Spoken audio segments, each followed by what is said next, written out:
안녕하십니까. 오늘은 4단원 거주 공간의 변화와 지역 개발에서 2단원 도시 구조와 대도시권에 대해서 하겠습니다. 자, 그러면 98쪽인데요. 98쪽에 있는 굵은 글씨들이 무엇이 있는지, 핵심적인 용어가 무엇인지 한번 살펴보도록 하겠습니다. 바로 첫째, 도시 내부의 지역 분화, 그 다음 접근성과 지대, 집심현상, 이심현상이라는 것이 핵심 용어죠. 자, 이 시간은 도시의 내부 구조, 거기에서도 도시의 지역 분화에 대해서 할 거예요. 자, 지역이 분화되었다. 무슨 뜻이냐? 우리가 물과 기름을 한 그릇에 담고 막 숟가락으로 저었을 때 물과 기름이 뒤섞여 있겠죠. 뒤섞여 있는 것은 분화되었다고 표현하지 않을 거예요. 자, 그런데 이제 섞지 않고 가만 놔뒀을 때 기름은 기름끼리 위에 뜨게 될 거야. 그래서 기름 있는 부분과 기름이 없는 부분으로 나눌 수 있겠지. 이게 바로 기름과 물이 분화되었다라고 표현할 수 있을 거예요. 이렇게 기름끼리 모여지고 물끼리 모여졌을 때 기름 부분, 물 부분에서 나눌 수 있을 텐데 이런 게 분화예요. 자, 그러면 도시에서 지역 분화가 이루어진다는 것은 도시 내에 분화될 수 있는 것이 무엇인가 봤을 때 바로 기능에 따라 분화된다라고 하는데요. 자, 도시의 기능은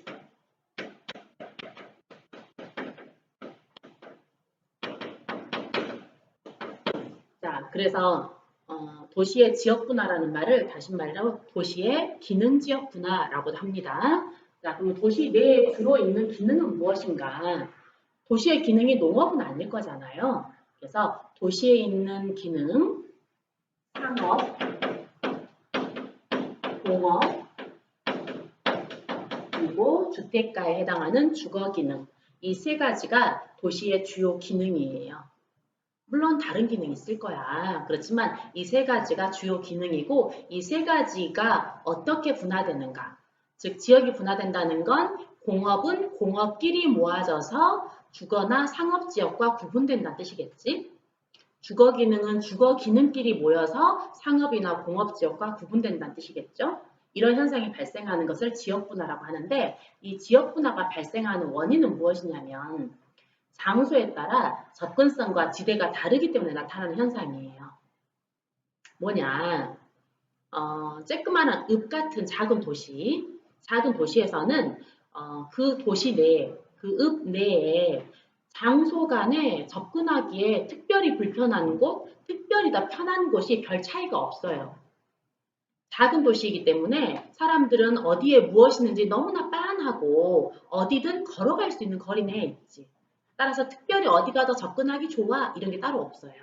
이렇게 도시 내에 접근성의 차이가 없다면 도시 내에 지대 차이도 별로 발생하지 않게 되는데 자, 접근성은 어느 특정한 장소에 대한 모든 장소로부터 접근하기 좋은 정도가 접근성이거든요. 예를 들면 교통망이 잘 돼 있다, 버스 노선이 좋다 이러면 접근성이 좋다고 그래요. 거리가 가깝다거나. 자, 그럼 지대가 무엇인가? 지대가 좀 어려운 말이에요. 자, 지대라는 말은 그 땅을 통해 얻게 된 대가. 땅 지자, 땅을 통해 얻게 된 대가.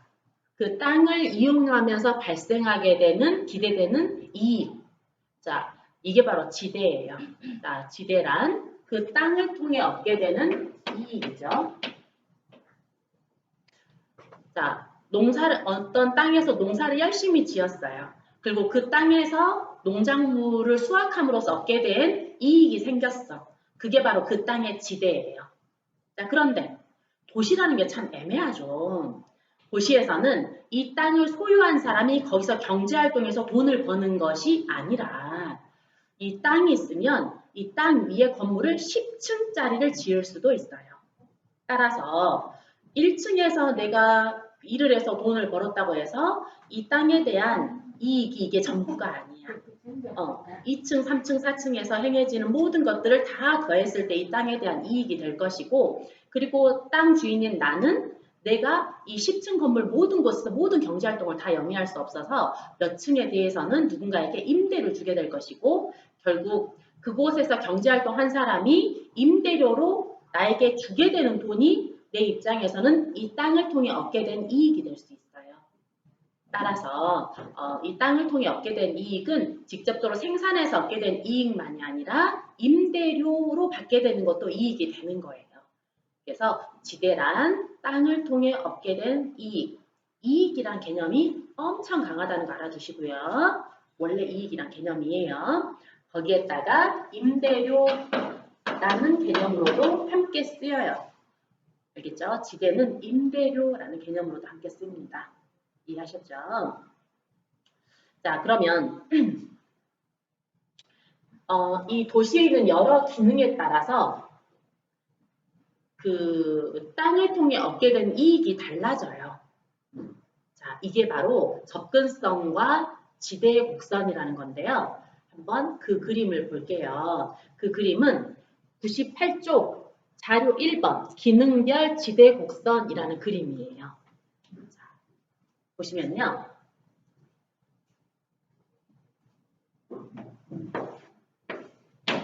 가로축의 접근성, 세로축이 지대. 여기에서 지대는 이익이란 개념이야. 그 땅을 통해 얻게 되는 이익이에요. 자, 그러면 어딘가가 접근성이 되게 좋은 곳이 있다고 쳐봐야 돼. 접근성이 엄청 좋아. 도시에서 어디든 이곳으로 오긴 참 편해. 버스 노선도 끝내주고 지하철도 끝내줘. 알겠죠? 자, 반면 어딘가는 접근성이 무척 낮다. 버스 노선도 안 좋고 버스도 잘 안 오고 거리도 멀고 길도 나쁘고 막 이러는 거예요. 자, 그랬을 때 이익이 높고 이익이 낮다라고 했을 때 어떻게 되나? 자, 상업 먼저 갈게요. 예를 들면 아주 최고의 상업 백화점. 자, 백화점을 엄청 접근성 좋은 곳에 백화점을 딱 세웠어. 그랬더니 도시 전체랑 교통망이 되게 좋아서 누구야 우리 백화점에서 만날까? 그러면 도시에 떨어져 있는 친구들도 그래 좋아 나 거기로 가는 버스 있어 이렇게 해가지고는 그 백화점에서 만나기 되게 쉬운 거야. 그러다 보니까 거기에 백화점이 있다는 것을 모르는 사람이 하나도 없을 정도로 워낙 버스 노선이 좋아가지고 사람들이 왕래가 잦다 보니까 다 알아. 따라서 뭐 살려면 거기 가야지 하는 생각을 하는 경우도 되게 많아지지. 이렇게 접근성이 되게 좋은 곳이 있다면 그곳에서 장사를 하게 되면 아마 물건은 되게 잘 팔릴 거야. 그쵸? 어딘가 시내에 아주 그냥 핫플레이스가 있으면 그런 곳에서 장사를 하게 되면 코딱지만한 가게에서도 막 중소기업급 매출액을 올릴 수도 있잖아요. 자, 아무튼 그래서 상업은 접근성이 좋은 곳일수록 많은 손님이 올 수도 있고 손님이 오는 양에 따라서 이익은 완전 달라질 수 있는데 접근성이 좋으면 이익이 엄청 많아질 거야. 이만큼. 그런데 접근성이 나빠지게 되면 어떻게 될까? 예를 들면 백화점이 양림동에 있으면 어떻게 될까? 버스 노선 우리 학교 자리에 있으면 버스 노선 별로 안 좋아. 근데 접근성이 아예 떨어지진 않죠. 대남대로부터 별로 많이 안 떨어져 있으니까. 그렇지만 접근성이 좀만 나빠지더라도 상업은 손님을 끌기 힘들어요. 이익이 뚝뚝뚝 떨어질 수 있어. 심지어는 손해를 볼 수도 있어요. 그래서 상업지역은 어찌냐면 늘 길에 딱 붙어 있지. 골목 안으로 안 들어가지. 같은 건물 내에서도 1층에 상업이 주로 집중되어 있지. 왜? 1층이 접근성이 좋으니까. 상가인데 상업인데 그러니까 일반적인 그냥 건물인데 가게가 3층에 있다거나 4층에 있으면 손님들이 잘 안 가요. 그럼 이익이 뚝 떨어지겠지. 이렇게 상업은 손님들이 직접 오냐 안 오냐에 따라서 이익이 너무 달라질 수 있어요. 그렇게 해서 접근성이 나빠지게 되면 이익은 급격히 떨어져서 곤두박질 칠 수 있지. 이게 상업의 지대 그래프예요. 접근성에 따른 지대 그래프가 이렇게 나오는 거야. 그러면 공업은 어떠할까? 공업 같은 경우는 접근성이 좋으면 좋지. 물건 뭐 원료를 가져오기도 좋고 제품을 수송하기도 좋고 직원들이 출퇴근하기도 좋지. 그렇지만 접근성이 좋은 곳에 있다고 해서 공업의 이익이 엄청 높아지지는 못해요. 어차피 공업은 그곳에서 생산활동 하는 거니까 한계가 있는 거거든. 접근성이 좋으면 좋겠지만 좋으면 이익이 크겠지만 상업만큼 막 급작스럽게 커지지는 않는다는 거야.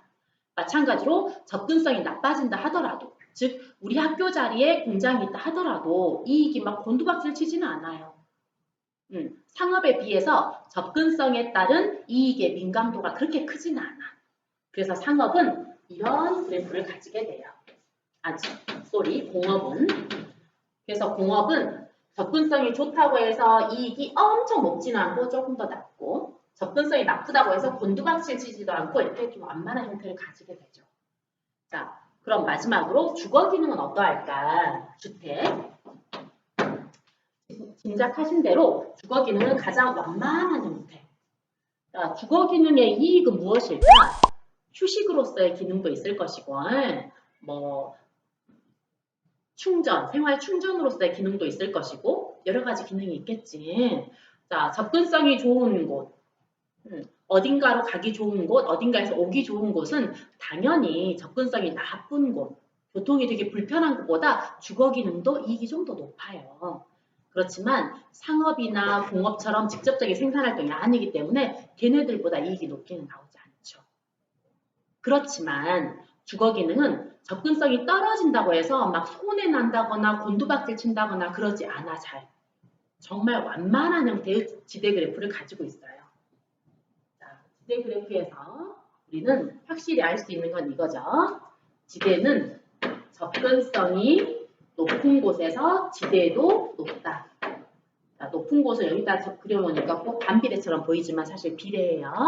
접근성이 높으면 상업이건 공업이건 주거기능이건 지대는 높아진다. 접근성이 나빠지게 되면 지대는 이익은 떨어질 수밖에 없다. 그러나 상업, 공업, 주거기능은 이 접근성과 지대 그래프의 민감도의 차이는 존재한다. 상업은 지대 그래프가 접근성이 아주 민감한 형태로 나타나게 되고 주거기능은 가장 둔감한 형태로 나타나게 되죠. 그렇죠? 자, 그런 결과 어떻게 되냐? 그 결과, 자, 이 땅에서 여기 접근성이 엄청 좋은 땅이에요. 자, 이 땅에서 이 땅을 내가 가지고 있어. 내가 땅 주인이야.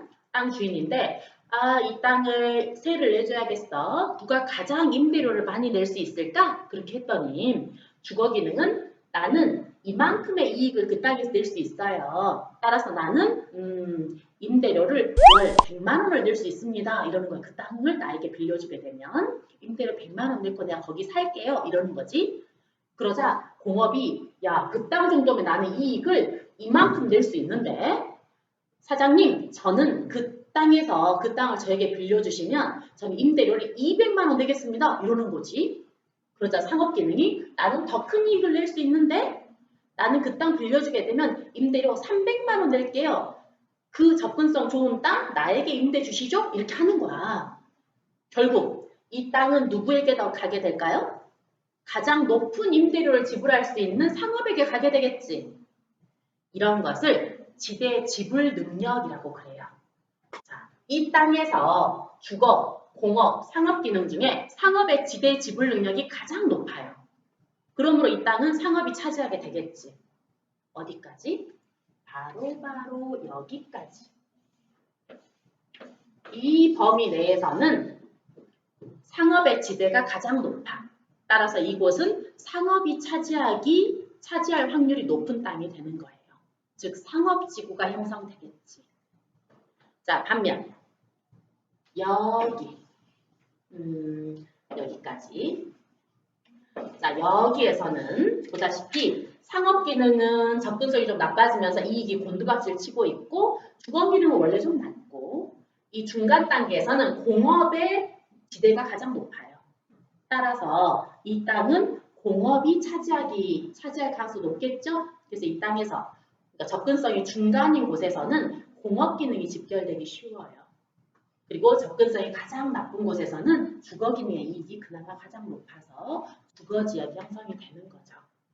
이렇게 기능에 따라 접근성에 따른 지대 기울기가 다르다 보니까 결국 접근성이 좋은 곳에는 상업이, 접근성이 나쁜 곳에는 주거 기능이, 중간 정도에서는 공업 기능이 이렇게 모여지는 과정에서 지역이 서로 분리가 되는 거야.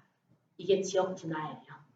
따라서 지역 분화의 가장 중요한 요인은 바로 도시의 지역별 접근성과 그리고 지대의 차이.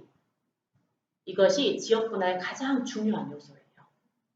결국 상업 기능은 접근성이 좋은 곳일수록 높은 이익을 낼 수 있는 기능이기 때문에 가능하면 접근성이 좋은 곳으로 몰리려는 경향이 강할 것이고 이렇게 접근성이 좋은 곳은 의뢰 도시의 중심부를 이루게 돼. 도심이죠. 상업은 도심으로 몰려들려는 성향을 나타내고 있는 기능이다. 해서 중심으로 집중되는 기능이다. 중심으로 집중되는 현상을 보인다. 그래서 집심 현상을 보인다. 이렇게 말하고 주거 기능처럼 접근성이 낮아야지만 주거 기능이 그나마 들어설 수 있을 만큼 경쟁이 좀 적어지잖아요. 이렇게 접근성이 낮은 곳은 대체로 약간 교통이 약간 불편한 듯한 도시의 외곽 지역이에요.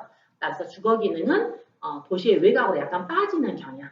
땅값이 조금 더 싼 곳으로 빠지는 경향이 있다 보니까 이렇게 밖으로 빠지는 현상을 중심에서 분리된다. 중심과 이별한다 해서 이심 현상이라 그래.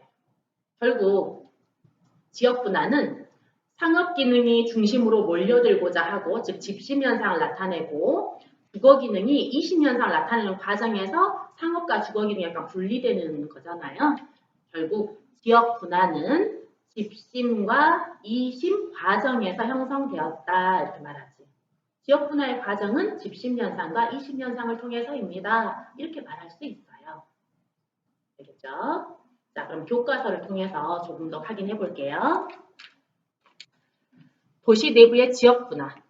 도시는 인구가 늘어남에 따라 규모가 커지게 되죠. 도시 규모가 작을 때는 주택, 공장, 상점, 관공서 등 도시의 여러 기능들이 혼재되어 나타나요. 그러나 도시가 성장하면 도시 기능이 복잡 다양해지고 비슷한 종류의 기능이 집적되거나 분산되는 과정이 일어나게 되는데 이런 과정을 통해서 각기 다른 특성을 갖는 지역이 형성되는데 이것을 도시 내부의 지역 분화라고 합니다. 자, 밑줄. 도시 내부의 지역 분화에 영향을 주는 가장 큰 요인은 접근성과 지대예요. 도심은 도시에서 접근성이 가장 높은 곳으로 지가와 지대가 매우 높아 지대 지불 능력이 높은 상업과 업무 기능이 들어서게 되고 반면 지대 지불 능력이 낮은 주거 기능은 주거 기능과 넓은 부지를 필요로 하는 공업 기능은 지가와 지대가 상대적으로 저렴한 중간이나 주변 지역에 입지하게 돼요. 여기에서 지대라는 말은 임대료라는 말로 좀 쓰였죠. 자, 중간지에 주변 지역에 입지하게 됩니다. 이처럼 상업 업무 기능이 도심으로 집중되는 현상을 집심 현상, 주택, 학교, 공장 등이 외곽으로 분산되는 현상을 이심 현상이라고 하고 이러한 과정을 통해 도시 내부에서는 상업과 업무가 집중된 지역, 공업이 집중된 지역, 주거 기능이 집중된 지역 등이 적절한 위치에 입지해서 공간적 분화가 이루어진다라고 했어요. 이해되셨나요?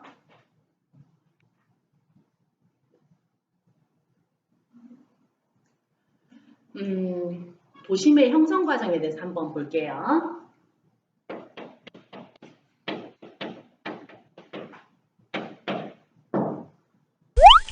자, 도시 내에 어떤 곳이 접근성이 되게 좋은 곳이 있다. 다른 곳에 비해서 유난히 교통망이 좋고 버스 노선이 좋고 그리고 도시의 한 중앙에 있어서 그런지 다른 곳과의 거리가 남들에 비해 좀 가까운 편이에요. 자, 아무튼 접근성이 아주 좋은 장소가 있다. 도시에서 제일 좋은 장소가 있다. 그렇다면 이 접근성이 좋은 장소는 다른 곳에 비해서 사람들이 모이기 좋은 곳이야.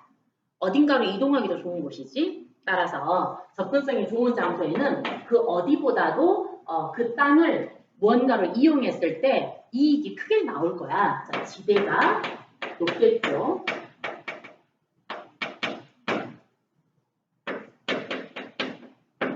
다른 곳에 비해 이익이 높게 나오겠지. 그러면 당연히 이 땅을 서로 차지하려고 할 거야. 이익이 높은 자리 내가 차지할래, 내가 차지할래, 접근성 좋은 곳 내가 들어갈래 이렇게 할 거잖아요. 그럼 당연히 경쟁이 치열해지니까 이 땅의 땅값은 어떻게 될까? 비싸지겠지. 지대가 높은 곳은 당연히 땅값이 비싸지겠네.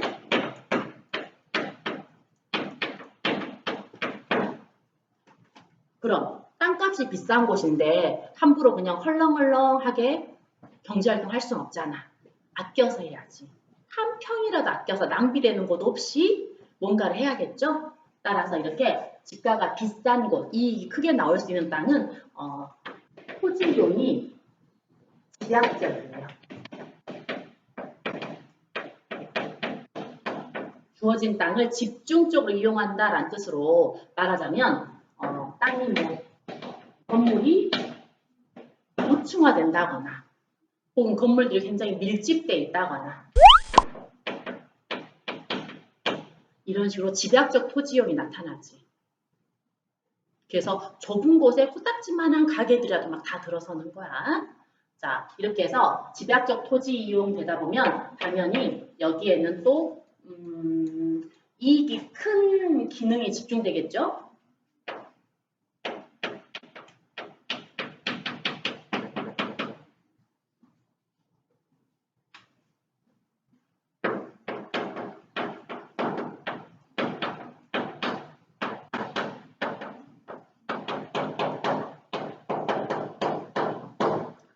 자, 지대 지불 능력. 그 임대료를 지불할 수 있는 능력. 자, 지대 지불 능력이 아주 높은 기능들이 이곳에 집중하게 될 거고, 지대 지불 능력이 높은 기능의 대표적인 것은 백화점을 비롯한 상업 기능과 사무실의 본사. 예를 들면 현대 자동차가 있겠지만 현대 자동차에 본사가 있을 거잖아. 이 본사 같은 경우는 이 기업의 얼굴이죠. 그리고 이 기업의 여러 생산 공장이라든가 지점들을 연결하는 가장 핵심적인 장소잖아요. 따라서 이런 본사 같은 것은 상징성도 있고 이러다 보니까 가장 좋은 곳에 있지않은 경향이 되게 강해요. 그래서 상업이나 기업의 본사 혹은 행정을 하는 예를 들면 도청, 시청 이런 거 있잖아. 정부의 어떤 의도에 따라 만들어지게 되는 그런 행정 기능들 이런 것들이 땅값과 무관하게 가장 좋은 장소에 들어설 수 있는 기능이에요. 얘네들이 들어설 수 있어. 자, 이런 기능들을 업무 기능이라고 해요. 그래서 이곳은 상업이나 업무 기능이 집중되게 되지. 그렇게 해서 우리는 접근성이 가장 좋은 장소가 시간이 지나면서 이런 현상들이 나타나고 그래서 건물, 빌딩이 밀집되고 상업과 업무 기능이 집중된 곳 그것을 이제 우리는 도심이라고 부르게 된 거야. 사람들이 도심으로 인식하게 된 거지. 이렇게 해서 이런 특별한 공간이 만들어지고 야가 도심이 된 거예요.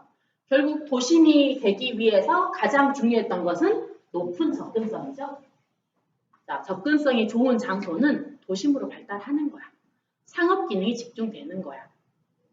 알겠죠? 자, 그러면 어떤 곳이 원래 사람들이 되게 많이 살고 있었어요. 즉 집들도 그러니까 주거 기능도 되게 많았었는데 접근성이 좋아지고 막 도시가 막 커지고 커지는 도시가 도로망이 뻗어나갈 때 여기를 중심으로 이렇게 뻗어나가다 보니까 아무튼 이곳은 도시 내에서 가장 좋은 장소가 돼버린 거야. 상업 기능이 자꾸자꾸 이곳에 집중되게 돼. 그렇게 되면 이곳에서 주거 기능은 어떻게 될까? 빠지게 되겠지. 여기에 땅값이 너무 비싸지는 거야. 따라서 주거 기능은 이제 안 되겠다. 땅값도 비싼데 여기에 있는 집 팔고 밖으로 갈까? 주거 기능은 좀 접근성 떨어져도 되니까. 그죠? 이 집 팔게 되면 외곽에 굉장히 넓은 아파트도 살 수 있겠어. 여기 땅값 정말 너무 비싸. 이러면서 이곳에서 주거 기능이 빠지게 돼요. 땅값이 비싸지고 토지 이용이 집약적으로 바뀌고 지대 지불 능력이 높은 기능들이 집중되면서 이곳에서는 주거 기능이 로 빠지죠.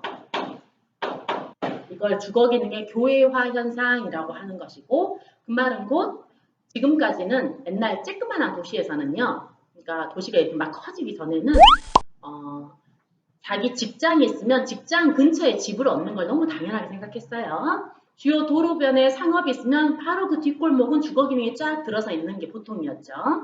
자, 그랬는데 도시가 막 커지고 그에 따라 이곳의 땅값이 막 비싸지고 이러면서 뒤에 골목, 뒷골목도 뭐 주차장이 된다거나 음식, 먹거리 뭐 먹자 골목이 된다거나 이러면서 상업지구로 막 바뀌는 거야. 그에 따라 여기에 있던 주거 기능들이 다들 이제 밖으로 빠지게 되죠. 도시가 커짐에 따라 밖으로 나가게 되는 거야.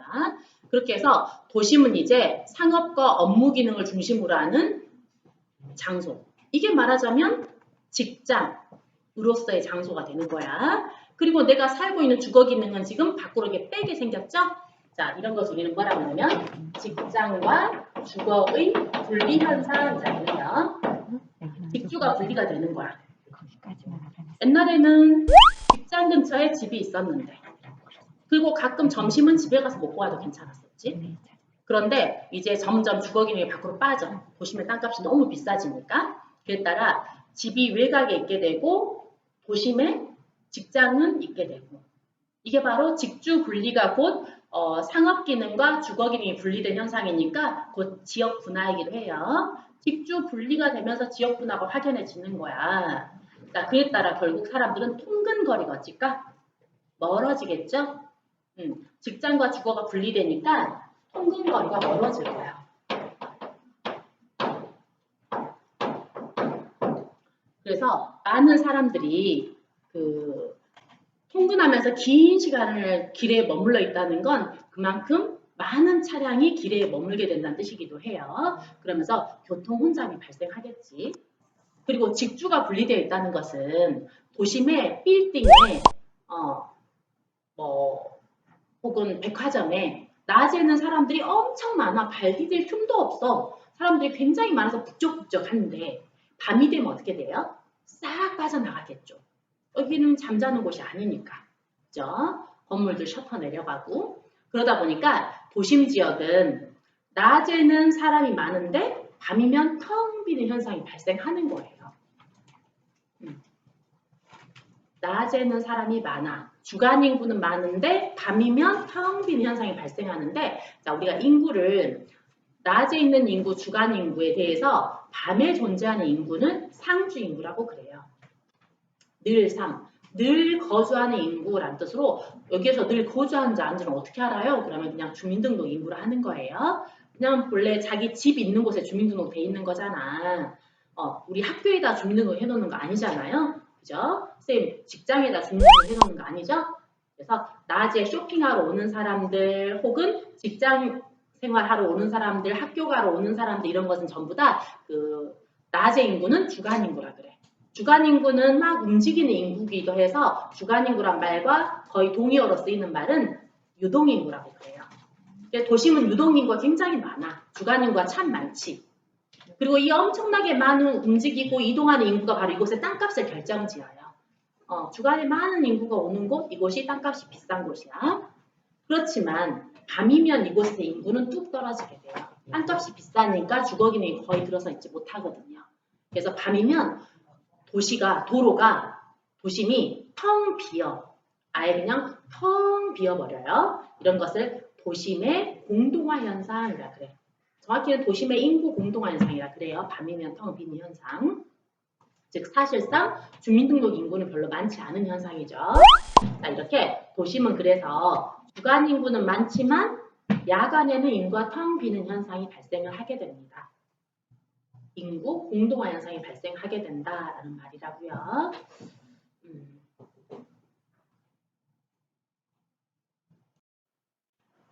자, 교과서를 다시 볼게요. 99쪽 탐구활동. 자료 3번은 서울특별시 도심의 학교 이전에 대한 거예요. 그러니까 도심이 땅값이 비싸지고 업무와 상업 기능이 집중되면서 도심에 있던 주거 기능들이 밖으로 빠지게 된 거야. 서울의 도심은 중구와 종로구 일대인데요. 중구, 종로구에 옛날에 사람들 되게 많이 살았어요. 상업 기능도 있었겠지만 주거 기능도 진짜 많아서 이 일대 막 꼬맹이들 막 돌아다니고 이렇게 있죠. 예, 되게 많았다고. 근데 도시가 점점 커지고 이촌 향도 현상으로 서울의 인구가 진짜 많아지면서 이 한정된 도심이란 공간의 값어치가 더 높아진 거야. 게다가 땅값이 너무 비싸지니까 여기에 있던 주거 기능들이 결국은 이 땅을 팔고 외곽으로 나가게 되었죠. 그래서 도심에 있던 주거 기능들이 외곽으로 나가면서 도심의 상주 인구가 줄어들게 되고 이에 따라 학생 수가 줄어들고 그래서 도심에 있는 학교는 학생 수 부족으로 인해서 폐교 위기에 놓이게 되었어요. 반면 외곽에는 새로운 아파트 단지가 들어서면서 학생 수가 많아져서 학교를 신설해야 될 필요성이 커졌지. 그래서 도심에서는 학교가 폐교되고 외곽의 아파트 단지에서는 학교가 신설되고 혹은 도심에 있는 학교가 아파트 단지 쪽으로 이전해 나가기도 하고 이렇게 되었어요. 그러니까 학교가 폐교되는 건 비단 농촌의 일만은 아니라는 거죠.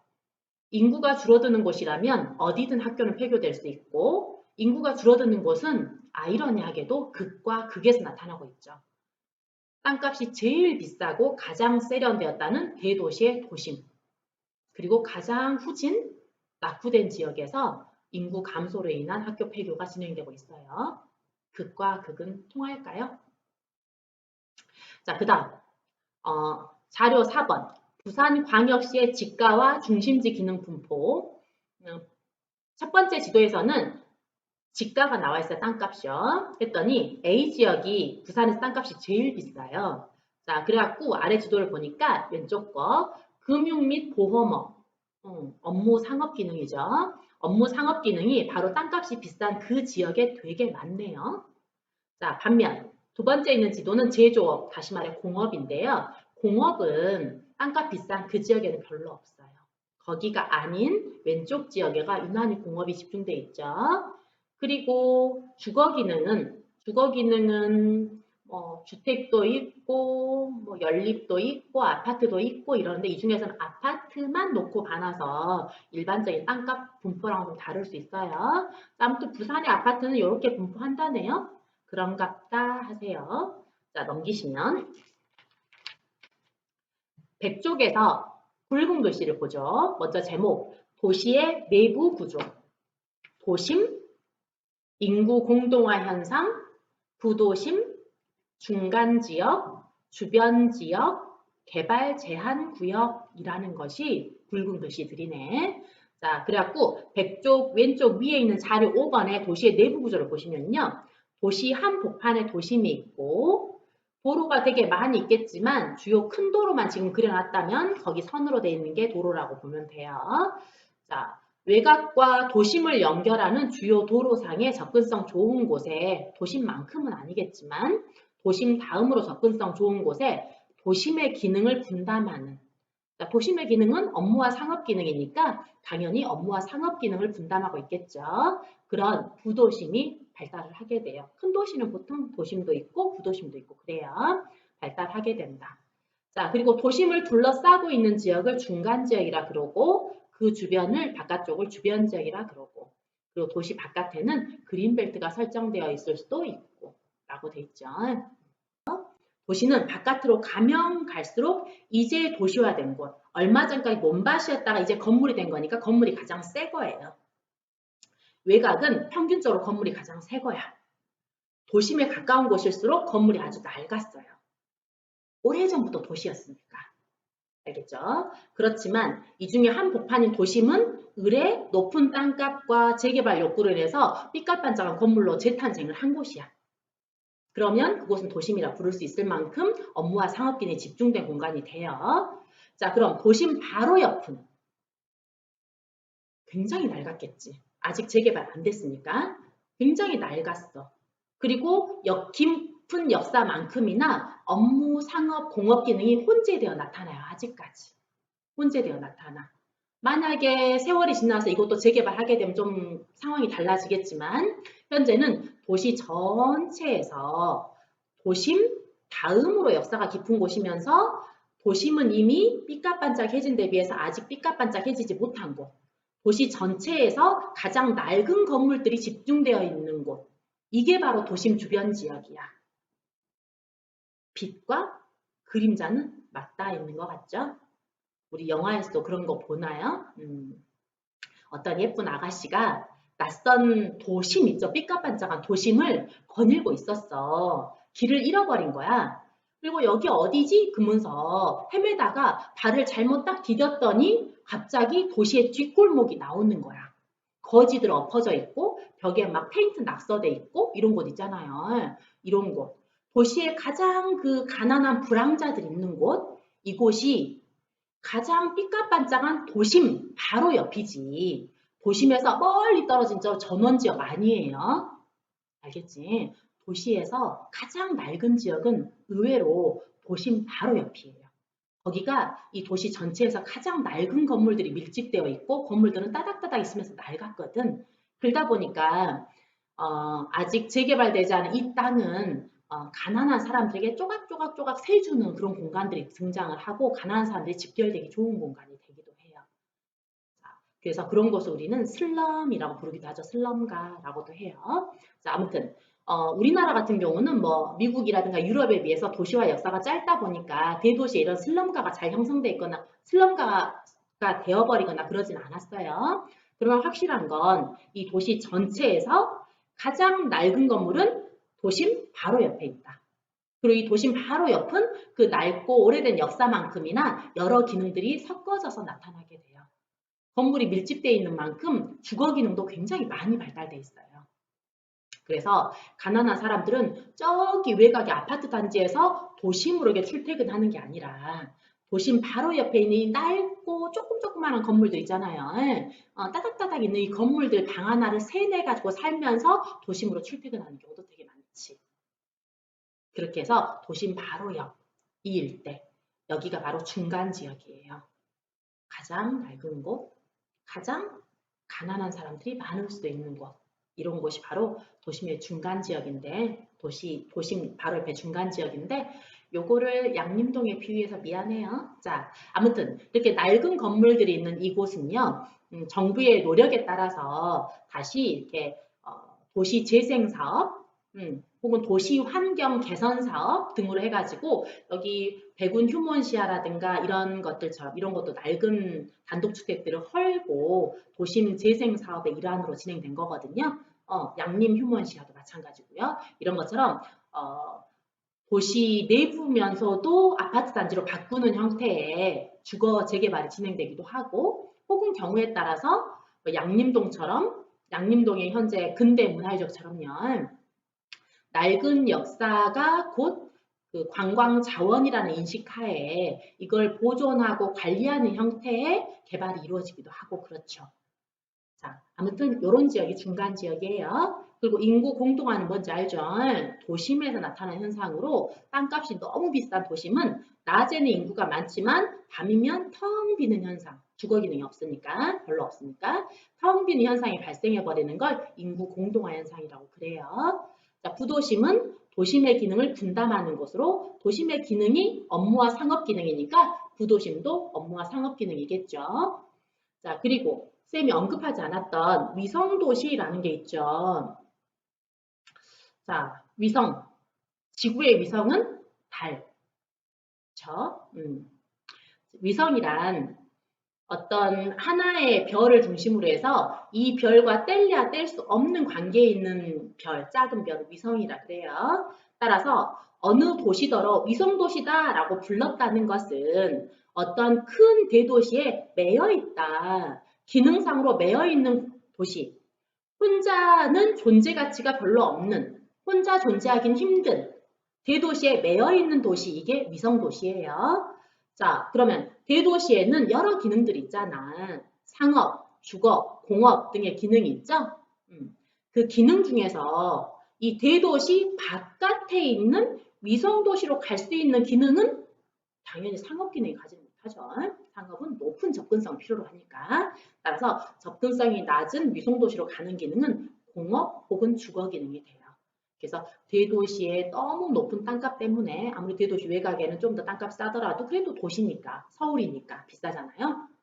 그러면 바로 서울에 있는 주거 기능 중에 일부를 분담하는 서울의 주거 기능을 분담하는 위성도시가 만들어질 수 있고 서울의 공업 기능을 분담시키기 위해서 만들어진 위성도시가 만들어질 수 있어요.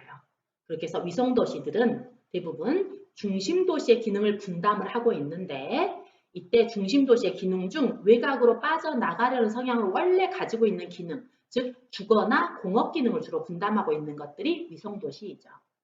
만약 여기에 대도시에 주거 기능을 분담하는 위성도시가 있다면 그 말은 여기에 이제 아파트 단지가 만들어진 거야. 만들어졌는데 여기에 살고 있는 사람들은 사실 대도시에 살다가 땅값 너무 비싸고 저기 바깥에 아파트 단지가 주로 들어서는 새로운 도시, 신도시가 만들어지는데 그럼 나 거기로 이사 가야겠다. 거기 분양받아야지. 그러면서 들어간 사람들이죠. 그럼 이 사람들은 결국 분양받아서 여기로 이사를 왔어요. 그렇지만 직장은 여전히 서울이야. 그래서 이 사람들은 잠은 여기서 자고 아침이면 서울로 가는 도로를 딱 타고 출근을 하겠지. 되게 멀겠죠. 이 도시 외곽에서 출퇴근하는 것도 먼데 지금 도시를 벗어난 위성도시에서 출퇴근하는 거잖아요. 근데 이 도시가 나만이 아니라 아주 많은 사람, 이 도시에 이렇게 아파트를 분양받은 사람들이 나랑 비슷한 처지들이 너무 많은 거야. 그러다 보니까 서울과 이 위성도시를 연결하는 도로망은 출근 시간마다 막혀요. 출근 시간마다 사람들이 그 한정된 시간 내에 출근하겠다고 서울로 연결된 도로를 이렇게 쫙 가는 거야. 역시나 퇴근 시간이면 그 도로가 또 꽉 막히겠죠. 반대 방향으로. 그쵸? 이렇게 해서 사실은 이렇게 주거 기능의 위성도시는요. 이 중심도시와 주거 기능, 위성도시 사이에 교통체증이 되게 많이 발생한다는 그런 문제점을 좀 가지고 있어요. 자, 만약 이 도시에 공업 기능을 분담하는 위성도시가 만들어졌다면 자, 공업 기능이 딱 분담됐어. 서울의 공업, 사실 서울이 공업이 되게 발달했던 도시예요. 우리나라 6, 70년대 때 이촌향도 현상 일어났죠? 이촌향도를 일으킨 힘은 공업이었거든요. 그 말은 서울이 엄청난 공업도시였다는 뜻이에요. 그런데 서울이 이제 막 커지고 이러면서 그리고 또 시대가 공업의 시대가 아니고 이제 상업과 비즈니스의 시대가 돼버렸잖아요. 그렇다 보니까 서울에 있는 공업들을 많이 뺐어요. 경기도로. 아무튼 서울에 있는 공업을 위성도시로 분담을 시켰어.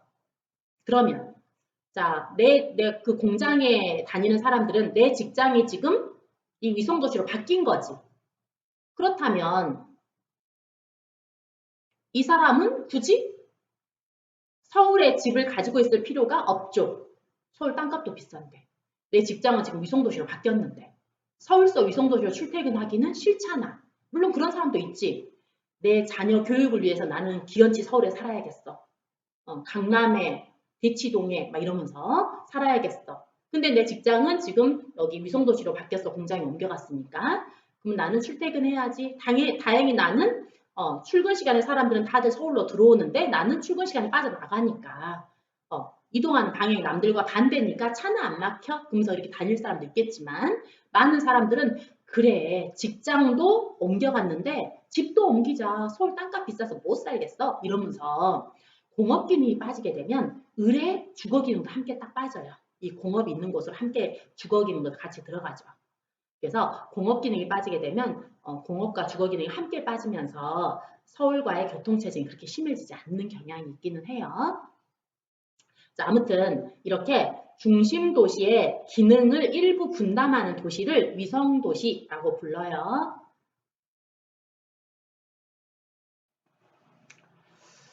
자,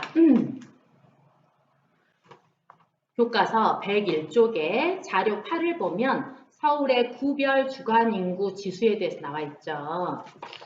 자, 서울이건 부산이건 광주건 하나의 대도시가 있고 대도시의 대체로 가운데 부분 물론 부산 같은 경우는 해안을 끼면서 이렇게 발달하다 보니까 뭐 반드시 가운데는 아니죠. 해안가에 있는 어떤 지점일 수도 있어요.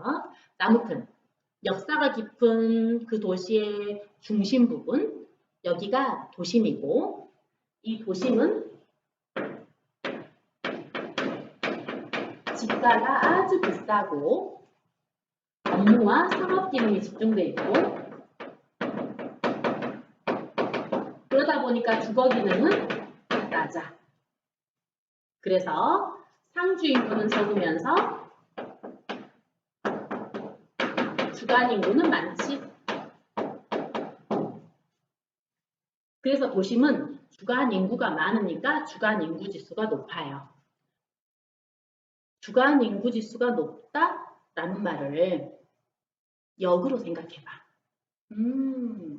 밤에 잠자는 인구보다 낮에 일하는 사람이 더 많다라는 뜻이잖아. 그거를 이렇게 생각하는 거야.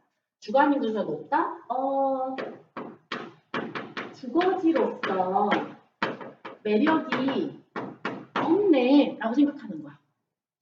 이곳은 주거지로서 매력이 없나 봐. 그러니까 사람들이 다른 데서 자고 여기로 일하러만 들어오지. 그러니까 상주 인구는 적으면서 낮에만 인구가 많아지는 거잖아. 그게 주간 인구 수 높은 거거든. 알겠지? 이렇게 생각해야 돼요. 자, 주간 인구 수가 높다는 건 주거지로서 매력이 없어. 왜 매력이 없냐? 첫째, 아니 땅값이 집값이 너무 비싸.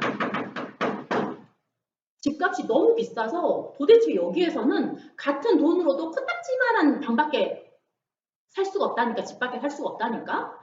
아, 여기 못 살겠어. 여기 주거지로서 매력 없어. 라고 느낄 수도 있지. 그러니까 사람들이 여기서 안 살고 그냥 일하러만 들어오는 거야. 주거지로서 매력이 없어. 자, 바로 뭐예요? 도심 혹은 서울. 땅값이 너무 비싸서 그냥 딴 데서 사는 거지. 일하러만 들어오는 거야. 그래서 주간 인구수가 높아요. 두 번째, 주거지로서 매력이 없어. 왜? 아니 여기는 다 완전 공장이야, 공장. 공장, 아 싫어. 주거지로서 매력 꽝이야 싶을 수 있지. 물론 요즘에 울산은 좋아졌어요. 울산은 좋아졌지만 그래도 아직까지 울산은 그 일대에서는 공업의 기능이 좀 강한 편이거든요. 자, 그러니까 이런 것 때문에 공단이 있는 곳 있죠. 공단 지역. 예를 들면 광역시 중에서는 울산. 좋아졌지만 아직도 공장이라는 개념이 아직 울산 조금 있다는 거예요. 자, 그거. 다음에 완전 후졌어. 완전 촌이야, 촌. 시골. 낙후됐어. 나 여기서 못 살아. 왜 하필 이번에 군청을 시골 군청으로 발령받은 거야? 왜 학교를 그 구석대기로 발령받은 거야? 어쩔 수 없이 낮에 거기로 일하러 가겠지만 여기에다 집을 얻을 수는 없지 라고 생각할 수도 있잖아요. 자, 전남. 경기도에서도 38선 근처 막 이런데 싫어 이러면 여기서 살기 싫어. 자, 그래서 주간 인구 지수가 높은 곳은 이런 곳이에요. 그러니까 EBS 137쪽. 자, EBS 137쪽에 수도권의 주간 인구 지수라는 지도가 있죠. 거기에서 초록색은 90 미만, 그 다음에 미색 있죠. 미색은 90에서 100. 그러면 주황색 빛깔 나는 것이 주간 인구 지수가 100을 넘는 거야. 그랬을 때 서울은 조금 넘었네요. 우리 기대만큼은 아니죠. 이럴 수 있어요. 자, 그런데 포천은 주간 인구 지수가 엄청 높지. 오, 왜? 매력 없어. 바로 그 위에 38선이잖아. 군부대들 되게 많잖아. 포천 막걸리만 맛있지. 그죠? 그러다 보니까 사람들이 여기를 주거지로 삼기 싫어. 차라리 그 바로 아래에 있는 예를 들면 남양주, A가 남양주죠. 남양주 여기 서울과도 되게 가깝다 보니까 아파트 단지들이 있더라. 여기에 딱 새로 생긴 아파트 단지 여기에 집을 얻고 포천으로는 출퇴근만 해야지 그러면서 남양주에서 살고 포천으로 출근만 하는 거야. 그리고 퇴근을 다시 남양주를 하는 거지. 그래서 남양주는 원래 인구가 쬐끔해서 상주 인구가 시골이니까. 근데 거기에다 출퇴근 인파가 많으니까 모집단이 워낙 작으니까 출퇴근 인파가 조금만 있더라도 주간인구수가 굉장히 높게 나올 수 있어요. 서울처럼 인구 자체가 엄청나죠. 모집단이 크면 낮에 일하는 사람이 제법 많이 들어오더라도 모집단이 워낙 커서 주간인구지수가 아주 급격하게 이렇게 잘 안 나와요. 조금 이렇게 나와요. 근데 인구 규모가 쬐끄만한 데는 쬐만 들어와도 주간인구수가 팍팍 뛰는 거야. 알겠죠? 그래서 포천의 주간인구수가 굉장히 높게 나올 수 있어. 참고로 전남의 주간인구지수가 어찐다고요? 높아요. 즉 주간인구지수가 높은 곳이 세련된 공간만은 아니라고요. 말했죠. 극과 극은 통한다고. 학교가 폐교되는 곳은 대도시의 도심이기도 하고 전라남도의 시골이기도 한 거야. 마찬가지로 주간인구지수가 높은 곳은 대도시의 도심이기도 하고 전라남도의 시골이기도 한 거예요. 알겠죠? 그렇게 나옵니다. 오늘 수업 힘들었죠? 오늘은 여기까지. 고생하셨습니다.